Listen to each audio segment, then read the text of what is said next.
week I did a speech, which was an informative speech about, like I was talking about, the inequality in America and how the punishment for poor people versus rich people is substantial. And so we as normal living civilians don't necessarily have like the right to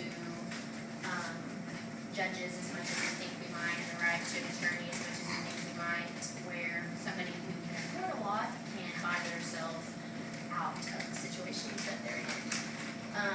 I'm going to use an example of a guy that I heard on an NPR radio station. This is a very extreme example, but he had no income whatsoever. He was previously a drug abuser and alcohol abuser, and so he had no job. His only steady income was going to sell plasma, and so that was like $25 a minute or something like that. And so this guy went to a convenience store and stole a beer that was $1.29.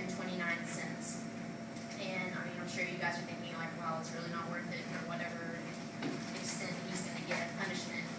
So a smart person would not have done that in the first place, but he did.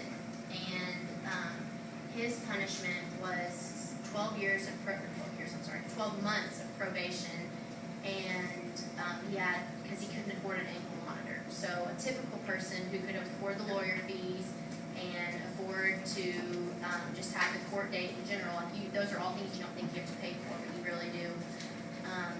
He got off, or he didn't get off near as easy as somebody who could have just afforded to have a lawyer in court. And so yeah, like I was saying, he was sentenced to 12 months of probation. And you've probably all heard of the Miranda rights. Maybe hopefully they haven't been read to you, but it says that you have the right to an attorney, and if you can't afford an attorney, then one will be provided for you. But one really isn't. I mean, it's provided, but it's still $50. And so for someone who has literally no income, $50, he doesn't have that. And so back in the day, we used to have this thing called debtor's prison, which this is where I don't agree.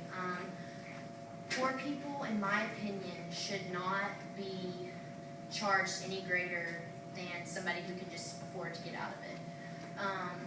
I mean, yeah, like a $50 lawyer fee is probably really cheap compared to one of the best lawyers in the world, but just because that person can't afford a better lawyer than that, I don't think that means that they should be sentenced any more than a regular person that can't afford it should be.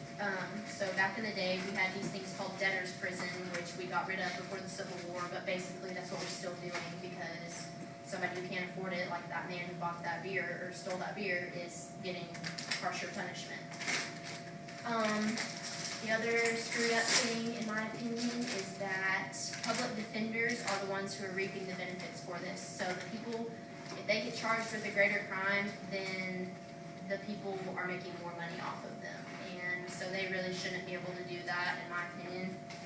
And so basically what we can do as citizens are vote, make sure that your vote gets out there, and be educated about what we're voting for. If we vote one way, then hopefully that will make a difference. And our judges, I mean, there's nothing that we as people can do about this, but our judges just need to be honest and realize that no matter if it's somebody like us or somebody like Justin Bieber who are making the wrong decisions,